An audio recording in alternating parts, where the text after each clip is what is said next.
Sementara, ingat baik-baik, berani anak saya tidak diurus, saya akan tutup bukan di Indonesia, sampai dunia saya tutup. Tanda mulut saya, ya, jangan main-main. Ayah Pradeluki Namo meluapkan emosinya di luar ruang sidang. Ia kecewa atas kesaksian anggota Provos Pratu Petrus Canisius Mahe yang saat kejadian tidak mengambil tindakan untuk menghentikan penganiayaan yang dialami anaknya. Semodel apapun, saksi sebelum bersaksi mereka disumpah, lu akan dapat karma. Aturan lu menang, tapi lu akan karma. Ingat baik-baik, anak saya sudah mati. Kerjaan Provos kok cuma duduk diam. Terkait hal yang memicu amarah ayah Pradeluki, anggota Provos Pratu Petrus Canisius Mahe yang dihadirkan sebagai saksi bilang, salah satu terdakwa, Pratu Abnar Yadarsan, memukul Pradeluki. Saksi juga melihat terdakwa Letu Ahmad Faisal tidak menghentikan tindak kekerasan pada Pradeluki. Saksi Pratu Petrus juga mengungkap Pradeluki sempat berkali-kali minta ampun namun seniornya tidak menghentikan tindak kekerasan. Tapi keterangan saksi dibantah salah satu terdakwa yang bilang ada sejumlah ketidaksesuaian. Pratu Abner tadi mencambuk pakai selang. Siap. Ada terdakwa. Melarang nggak terdakwa? Siap, izin tidak? Tidak, diam saja. Siap. Kalau menurut saksi, seorang Letnan 1 dengan jabatan Danki Siap. memerintahkan Pratu untuk berbuat itu bisa nggak mencegah? Siap, izin kalau diperintahkan bisa. Bisa kan? Siap. Kami itu memerintahkan untuk para provos itu bukan hanya untuk mengantar, tetapi melainkan untuk menjaga almarhum di ruangan staf Intel. Maksudnya yang gimana? Itu keterangan terdakwa sendiri, karena saksi nggak ada bilang gitu tadi. Siap tadi menyampaikan hanya mengantar. Dan pada saat itu juga Basi Intel itu memerintahkan untuk kembali. Kan pada saat itu Yang juga, mengantarnya dibenarkan. Yang mengantarnya kami dibenarkan. menyampaikan itu menjaga, bukan mengantar. Kalau Menjaga. mengantar itu kan posisinya provos itu kembali, tapi kami menyampaikan untuk menjaga. Menanggapi sidang kematian Pradeluki, peneliti senior imparsial Al-Araf bilang, kasus ini harus menjadi momen perbaikan pembinaan agar prajurit lain tidak mengalami hal yang sama seperti korban. Karena sesungguhnya peristiwa ini bukan peristiwa yang pertama. Sebelumnya ada kasus-kasus serupa yang terjadi dalam tubuh TNI yang mengakibatkan kematian prajurit. Sehingga pengungkapan kasus kematian Pradeluki ini untuk meraih keadilan bukan hanya untuk kepentingan Pradeluki dan keluarganya, tapi juga untuk memastikan para prajurit lain tidak mengalami hal yang sama dialami oleh Pradeluki. Karena itu, upaya memastikan keadilan dengan hukuman yang maksimal itu sesuatu yang harus dilakukan agar ada efek jera terhadap para prajurit yang jika ingin melakukan tindakan seperti ini lagi tidak mengulangi. Imparsial juga mendorong bagaimana penerapan hukuman pada pelaku bisa membuat efek jera. Tim Liputan Kompas TV.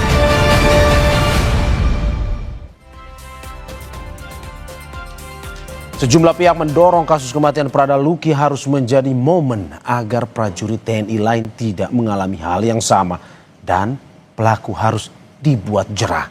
Bagaimana bentuk pembenahan pembinaan terhadap prajurit? Kita ulas bersama Ketua Umum Yayasan Lembaga Bantuan Hukum Indonesia, Muhammad Isnur. Selamat pagi waktu Indonesia, Mas Isnur. Selamat pagi, Mas Mario. Lagi di Brasil, Selamat Mas. pagi. Terima kasih. Terima kasih sudah bergabung di Dialog Sapa Indonesia Pagi. Dan Kepala Badan Intelijen Strategis TNI periode 2011-2013, Laksda Purnawirawan Soleman Ponto. Pak Soleman Ponto, selamat pagi. Ya, selamat pagi. Terima kasih Pak Ponto sudah bergabung juga di Dialog Sapa Indonesia Pagi pada hari ini. Saya duluan ke Mas Isnur. Mas Isnur, bagaimana Anda melihat dakwaan 9 tahun jauh berbeda dari keinginan keluarga yang dianggap memenuhi keadilan yang dimaui oleh keluarga bahwa seharusnya seumur hidup sebenarnya? Iya, tentu bagi korban dan keluarga mengharapkan yang maksimal tuntutannya. Karena disitulah rasa keadilan itu muncul dan akan memperlihatkan di mana keseriusan pengadilan dan semua sistemnya ya, termasuk auditor dan jaksa itu melakukan penuntutan gitu. Jadi saya melihat memang di sini nampak menjadi keanehan ya, kenapa hukuman tidak maksimal gitu. Ini kan menjadi sinyal, menjadi simbol kenapa nanti ketika ada peristiwa yang lain bisa jadi hukumannya lebih ringan. Dan bukan hanya kali ini saja ancaman atau hukuman itu ringan. Ada di perkara lain yang misalnya di kasus yang di Medan juga sama. yang korbannya sipil juga dituntut secara ringan ya. Jadi ini simbol yang tidak baik dari ruang pengadilan, tidak memberikan yang maksimal dalam menuntut orang. Oke, menurut Anda ini juga tidak memberikan efek jera untuk menghentikan kejadian serupa terulang dengan dakwaan yang hanya 9 tahun ini? Iya, sebagai sebuah ruang sidang pengadilan ini sinyal yang kurang baik ya. Tapi juga untuk perbaikan pembinaan harusnya bukan hanya hukumannya maksimal, tapi juga perbaikan semua hal. Jadi kita mengharapkan tentara TNI yang tidak lagi ada seperti ini di internal tubuhnya ya. Bagaimana mulai dari pelatihan, pendidikan, pembinaan ini dievaluasi secara maksimal. Jadi nggak cukup hanya dengan persidangannya saja, tapi juga harus ada evaluasi secara maksimal oleh Panglima TNI dan Kepala Staf Angkatan Darat ya dan seluruh jajarannya untuk perbaiki seluruh instrumen pendidikan dan pembinaan. Oke, hukuman maksimal seperti apa yang menurut Anda bisa memberikan keadilan bagi keluarga juga diterapkan atau ya memitigasi adanya kejadian serupa bisa terulang ini, Mas? Ya, kita bisa melihat pasalnya. Kalau pasalnya misalnya berapa maksimal seumur hidup, maka harusnya maksimal di sana penggunaannya. Agar apa? Agar nanti hakim juga memberikan hukuman yang maksimal kepada para pelaku ini gitu. Apalagi misalnya gini, di tengah kampanye yang gencar ya dari Panglima TNI atau pihak-pihak di atas yang mengkampanyekan tentang prinsip hak asasi manusia, ini malah ada anggota yang melanggar gitu. Jadi ini justru bertentangan dengan prinsip atau semangat yang dibawa oleh pimpinan-pimpinan di TNI itu sendiri. Gitu. Oke, saya ke Pak Ponto. Pak Ponto, berbeda dengan proses hukumnya, kita berbicara terkait dengan banyak kritik terkait ini pembinaannya seperti apa di tubuh TNI. Kenapa pada akhirnya bisa menyebabkan ada dugaan penganiayaan menyebabkan kematian Prada Luki ini? Sebentar, saya itu tidak sependapat dengan kata penganiayaan. Jangan pakai penganiayaan. Oke. Itu pembinaan. Dan Anda masih menegaskan ini adalah sebuah pembinaan? Ini adalah pembinaan. Walaupun sudah ada jatuh korban, Pak Ponto? Nah, sebentar. Kita jangan lihat sekarang. Tentara ini lahir dari zaman Belanda. Pasal 131 ayat 3 KUHPM itu mengatur tindakan kekerasan oleh atasan terhadap bawahan yang mengakibatkan bawahan mati 9 tahun. Itu seperti yang dituntut sekarang. Jadi maksimum tindakan atasan terhadap bawahan yang mengakibatkan mati itu 9 tahun. Itu KUHPM. Jadi jangan disamakan dengan kehidupan sipil. Tentara ini bukan satpam. Ingat. Bukan hansip, ingat. Tentara berhadapan dengan tindakan yang sama seperti pembinaan itu. Lah, kalau baru dibina seperti itu, dia sudah teriak-teriak minta ampun. Lah, kalau kamu gini aja udah minta ampun. Lah, kalau ditekan musuh, ditanya, di mana posisi kawan-kawan kamu? Di situ, Pak. Pak Ponto, Anda mau bilang bahwa kasus kematian Prada Luki ini berbeda dengan kematian masyarakat sipil? Maksud Anda seperti itu? Ya beda. Sangat berbeda. Oke, Mas Isnur, Anda ingin menanggapi bahwa apa yang dikatakan oleh Pak Ponto ini berbeda loh. Ini TNI, bukan masyarakat sipil. Iya, pertanyaannya apakah tindakan seperti yang dialami oleh Prada Luki adalah pembinaan? Itu kan bukan seperti itu. Itu seperti kalau konteksnya ya, kalau dalam keseharian pendidikan, itu bagian dari bullying yang bukan dari tugas-tugas. Jadi dilakukan di luar tugas keseharian dari atasan dan bawahan gitu. Senior ke bawah ini bukan seperti itu. Ini institusi di mana tindakannya tindakan personal. Dan kepada korbannya di ruang-ruang yang menurut saya bukan bagian pembinaan. Kalau ini pembinaan, itu tindakan lebih batas sampai ada peristiwa dia dikasih alat kelaminnya dikasih ini, dikasih itu, dikasih tindakan-tindakan yang senonoh. Itu bukan pembinaan. Bagi saya berbahaya kalau ketika menyebut itu pembinaan ya. Oke, Anda mau bilang bahwa ini pembinaan. Mas Isnur, Anda mau bilang bahwa ini bukan pembinaan tetapi sudah masuk ke bullying ya?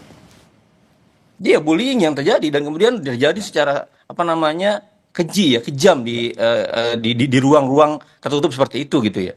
Kalau pembinaan dimaksud struktur yang dia resmi, itu berbahaya ditafsir seperti itu. Oke. Pak Ponto, ini bukan pembinaan sebenarnya kalau sampai menyebabkan kematian. Ya itulah kalau orang tidak pernah masuk tentara ya nggak akan pernah tahu. Oke.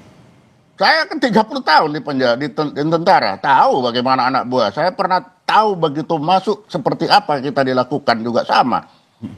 Itulah sebabnya Ketika masuk tentara itu yang pertama, fisik harus benar, mental harus benar. Setelah jadi tentara juga perbuatan harus benar. Kalau tidak benar, ya begini nih, pertama yang dilakukan adalah pembinaan. Nah, pembinaan itu biasanya dilakukan oleh banyak orang, bukan hanya satu. Itu, jadi memang kalau dilihat dari kacamata orang sipil, ya pembulian kayak Pak Mas Isnur, itu wajar kalau orang melihat. Tapi hal ini sudah terjadi, bukan sudah terjadi, itu sudah dari dulu. Makanya pasal 131 itu kan melindungi atasan. Atasan yang berbuat sampai membuat orang anak buahnya mati, itu 9 tahun. Itu sudah ada aturannya. Jadi dari dulu sudah tahu pembinaan itu dapat mengikabatkan orang mati. Tetapi yang perlu dicatat, tidak ada atasan merancang pembunuhan untuk membuat anak buah mati. Itu. Berarti ini, jadi kalau merancang itu tidak ada. Tapi kalau membuat, mengakibatkan orang mati, iya. Itu. berarti masih Anda tetap dengan pendapat Anda bahwa ini masih masuk dalam pembinaan dan dibenarkan walaupun ada korban, begitu ya? Oh iya. Ya tentara ya begitu. Lebih baik kita korban satu daripada korban 1 batalion hanya gara-gara 1 orang. Ingat itu prinsip-prinsip tentara. Ya. Memang tentara begitu. Itu.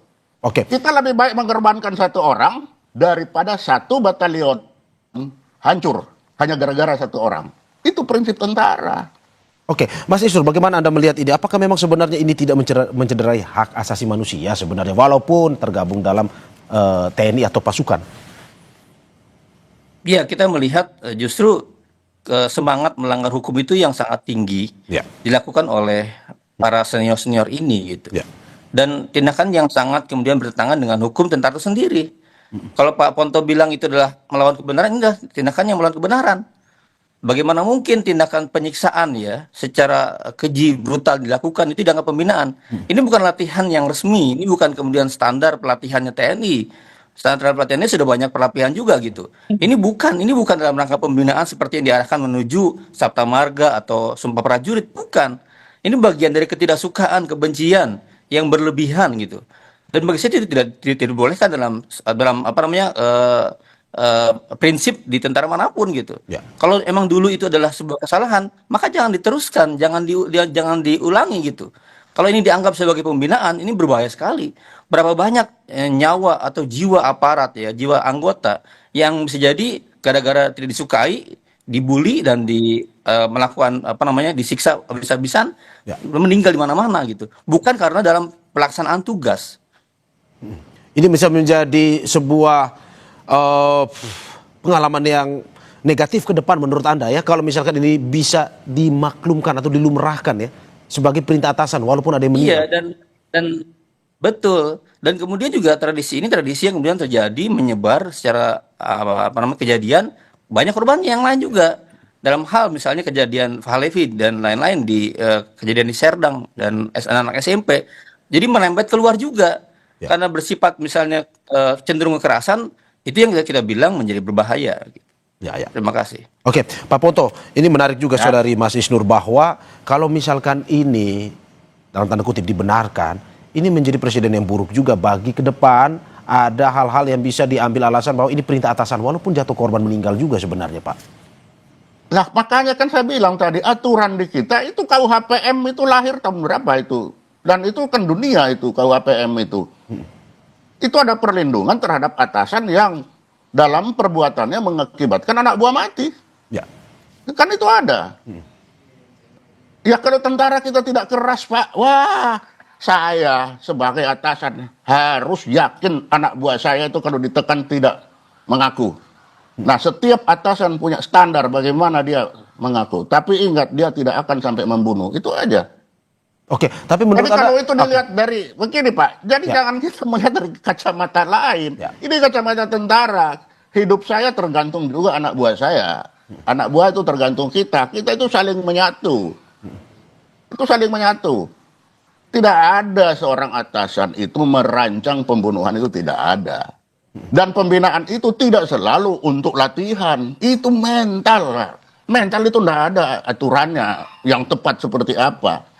Itu masing-masing atasan punya pengalaman, punya sendiri. Dia sendiri merasakan dulu seperti apa. Saya juga merasakan seperti apa. Sehingga ketika saya membina bawahan saya juga seperti apa. Itu sudah ada. Lah kalau tiba-tiba dia terjadi seperti ini, ya kita sudah ada aturannya. Karena kejadian ini kan bisa saja fisiknya memang lemah barangkali. Kan bisa aja. Ya. Tapi kita menyalahkan pembinaan itu bagi saya tidak akan saya menyalahkan. Kalau kita menyalahkan, ini turun derajatnya, hancur lah Pak kita punya tentara ini. Gimana? Ya, lantas bagaimana dengan ini ke depan nih Pak? Masih banyak juga seperti keluarga Praduluki yang meminta keadilan juga. Mereka merasa bahwa apa yang mereka dengar, apa yang mereka ini, ya ini bukan bagian dari perintah, tapi ini bagian dari penganiayaan. Ini kalau kata keluarga, menurut Anda seperti apa?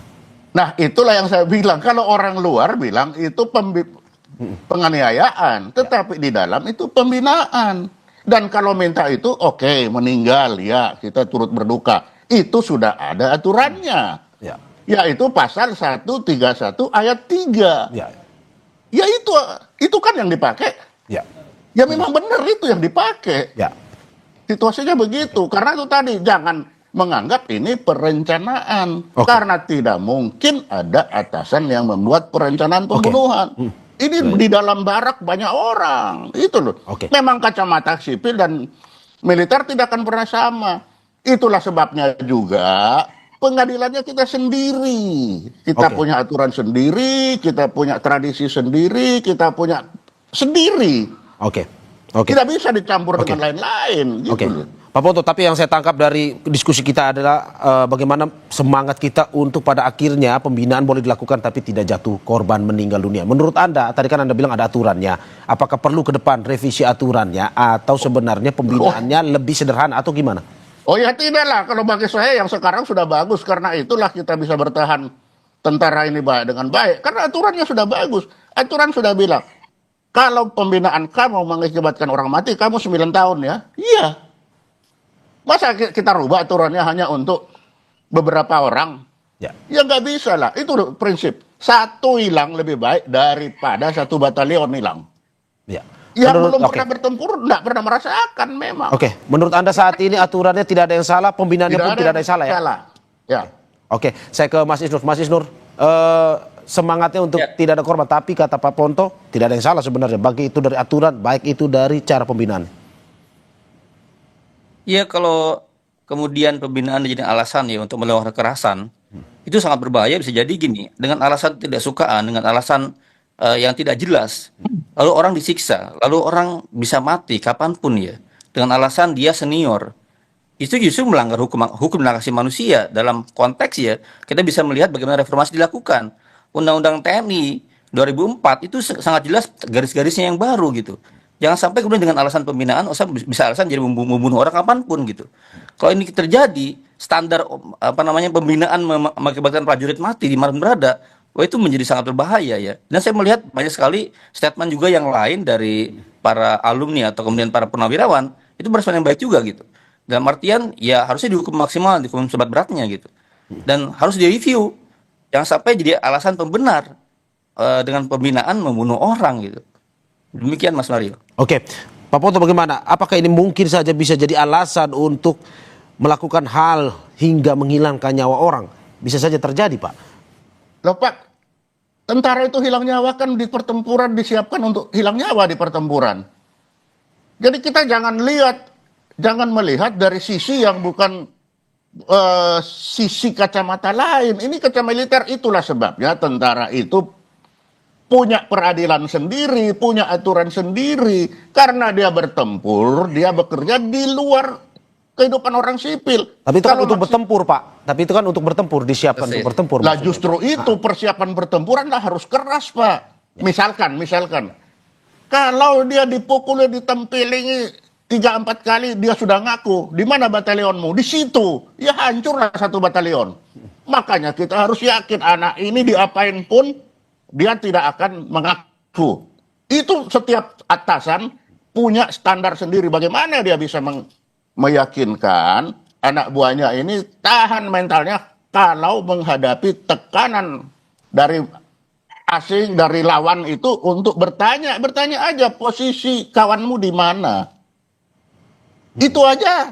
Kalau dia jawab langsung, habis satu batalion, Pak.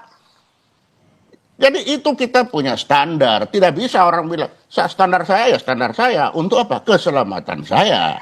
Ini kan keselamatan satu, kalau satu batalion kena, satu resimen lagi ke atas kena semua. Ya. Makanya lah pasal sih, kalau orang ditanya maksimal. Pasal 131 itu maksimalnya 9 tahun. Ya kalau orang lihat bahwa ini bisa dijadikan alat pembunuhan, ya silakan saja. Tapi selama ini, ya 1-2 saja yang jatuh korban. Ya dalam latihan jatuh korban 1-2 ya wajar. Oh ini keras kok. Ini memang keras. Jadi jangan dikira tentara itu tempat rekreasi. Hanya untuk seperti masuk satpam, jaga mall. Nggak bisa. Tentara ini berhadapan dengan musuh yang juga kerasnya sama dengan, ya itu tadi itu. Ya. Itu. Ya, ketegasan. Ya. Ketegasan, Mas Isnur. artian ketegasan pendidikan yang kuat, mental dan lain-lain di ruang-ruang pelatihan. Bukan di ruang-ruang enggak, Pak Isnur. senior terhadap junior. Enggak, kalau tentara itu Kalau kemudian dengan alasan saya pernah mengalami korban, senior kapanpun melakukan hal kepada junior, ini bukan ruang pembinaan, bukan ruang pendidikan. Dan itu yang menjadi situasi yang tanda kutip ya sangat liar. Kapanpun bisa diklaim bahwa saya adalah bagian dari pembinaan. Senior bisa kapanpun melakukan kekerasan ke junior di ruang-ruang tertutup, di barak, di lain-lain gitu. Ya, di sekolah itulah tentara. Gitu. Malah tidak mencapai tujuan dari niat awal untuk pendidikan. Di ruang-ruang pelatihan, di ruang pendidikan itu wajar mungkin bisa jadi tegas gitu ya. Tapi ini di ruang-ruang tertutup, di ruang-ruang kamar gitu, di ruang-ruang kantor. Ya, itu kan bukan mencapai tujuan awalnya. Oke, Pak Ponto silakan. Tadi, mohon maaf, itu kalau ditinjau dari masyarakat sipil. Tapi kalau ditinjau dari masyarakat militer, ya itulah jalannya. Pembinaan kita tidak hanya di ruang kelas, sampai ruang tidur pun itu pembinaan. Kamu masuk ruangan itu jam sekian, kalau naik ke tempat tidur kaki duluan di atas ya, jangan kepala dulu. Itu bagian pembinaan bagi kita. Dan itu sudah kita laksanakan untuk mencapai standar yang kita tahu sendiri. Karena pembinaan itu tidak hanya di ruang kelas. Pak Ponto, tapi kan sebenarnya ayah dari Prada Luki ini kan juga seorang TNI. Tapi apa yang Pak Ponto sampaikan dijawab oleh ayahnya ini dengan menginginkan hukuman seberat-beratnya. Dia tidak melihat ini sebagai sebuah pembinaan, tapi penganiayaan untuk anaknya. Menurut Anda seperti apa? Ya itulah yang saya bilang tadi, Pak. Ini kan dilakukan di ruang, di dalam, bukan di tengah hutan sana, Pak. Ya. Kalau itu di tengah hutan, bolehlah itu penganiayaan. Ini ada di barak, ada di ruangan, ada atasannya, ada kawannya. Tidak tertutup. Ya. Itu semua ada, dan itu kita kalau pembinaan seperti itu. Kalau penganiayaan sana, di hutan, sana nggak ada orang lihat. Ini kan ada atasannya, ada bawahannya, ada semuanya. Ya itu. Lah kalau memang dia tidak mengambil tindakan mengakibatkan orang mati, ya sudah pasal 131 itu maksimalnya. Gitu loh. Berarti jadi Anda mau bilang bahwa harusnya ayah Luki yang seorang TNI harus mengerti sebenarnya. Ya mengertilah. Ya. Bahwa itulah, ya saya bilang tadi, kalau penganiayaan, Mas Isnur tadi, pekerjaan yang sama dilakukan di tengah hutan. Itu sengaja dikumpul untuk dihabisin di sana. Tapi ini ada di dalam ruangan, ada di barak, ada orangnya, semua lengkap struktur itu. Ada dan kinya malah ada di situ. Itu kan. Jadi kalau memang itu kelalaian dia, ya sudah dihukum. Apa? Ya 131 ayat 3. Itu maksimal. Gitu. Oke, saya ke Mas Isnur. Mas Isnur, bagaimana Anda melihat bahwa ya apa yang dilakukan ini masih dalam sebuah pendidikan, ranah TNI, bukan sesuatu yang disengaja seperti yang Pak Ponto bilang, kecuali dibawa ke hutan terus dilakukan pembantaian. Tapi ini masih dalam bentuk pembinaan. Anda masih melihat itu sebagai sebuah yang masih dilumrahkan? Ya, kalau saya melihat ya banyak pola pendidikan dan standar baru yang di TNI itu yang diperbaiki sebenarnya. Ya. Masa lalu mungkin zaman seperti Pak Ponto tadi ceritanya. Ya. Tapi sekarang sudah banyak pedoman pendidikan yang diadopsi dan itu tanda kutip melindungi anggota dari modus-modus penyiksaan yang berbalut pembinaan gitu. Ya. Jadi saya sih melihat semangat Pak Ponto semangat yang mungkin ya dulu masih terjadi gitu. Tapi kan banyak upaya reformasi dilakukan di dalam ya. Nah kalau sekarang ini masih terjadi, berarti saya melihat ada perbedaan antara standar pedoman kemudian dengan apa yang terjadi di lapangan ya. Dan statement dari baik itu anggota DPR ya, para purnawirawan atau kemudian para pimpinan yang ada itu tidak mencerminkan hal yang seperti disampaikan Pak Ponto tadi gitu. Justru semangat reformasi, semangat mengurangi brutalitas seperti ini gitu. Dan kalau kita mendengarkan ya fakta-fakta persidangannya itu di luar nalar gitu. Pembinaan yang sangat keji seperti itu gitu. Dipertontonkan di teman-teman seniornya gitu. Seperti itu. Dan itu praktik yang kemudian menular yang terjadi banyak terus-menerus karena replikasi ya. Senior ke junior gitu. Sehingga banyak korban di kalangan junior ini gitu. Nah ini berbahaya kalau diteruskan ya. Jadi circle yang terus-menerus dengan alasan pernah mengalami akhirnya melakukan serupa gitu. Bukan dalam konteks dia pembinaan pendidikan resmi standar di pendidikan. Demikian Mas Mario. Ya, oke, Pak Ponto, bahwa ada sesuatu yang sudah berubah sebenarnya. Zaman semakin kembali, ya sudah reformasi kita mengalami. Mungkin di zamannya Pak Ponto, hal tersebut adalah sesuatu yang bagian dari pembinaan lebih mendalam. Tapi di saat reformasi ini, mungkin ada perubahan-perubahan mengingat perhatian terhadap hak asasi manusia juga semakin besar. Menurut Anda, apakah ke depan, ya kita lihat, mungkin untuk tidak jatuh korban lagi sepertinya. Apa saran Anda sebenarnya? Tentara itu zaman bisa berubah, tentara tidak pernah berubah, Pak. Ya. Prinsip tentara kill or to be killed itu tidak pernah berubah. Ya. Jadi kita harus mempersiapkan diri supaya kita tidak kill or to be killed. Ya.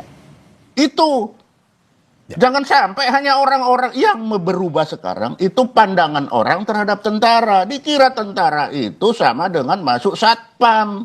Ya. Sehingga mau masuk ini pakai KTP leceh, pakai segala macam supaya bisa masuk tentara. Dikira di dalam itu enak. Ya. Nah ternyata terjadi begini lalu tentara disalahkan. Oh ya nggak bisa. Ya. Tentara memang tidak enak. Zaman boleh berubah, semua boleh berubah, tapi prinsip kill or to be killed tidak pernah berubah. Oke. Terima kasih.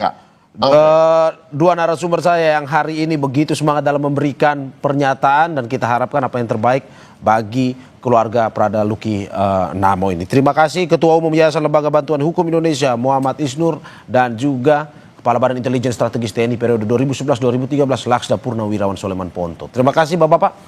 Sehat-sehat selalu.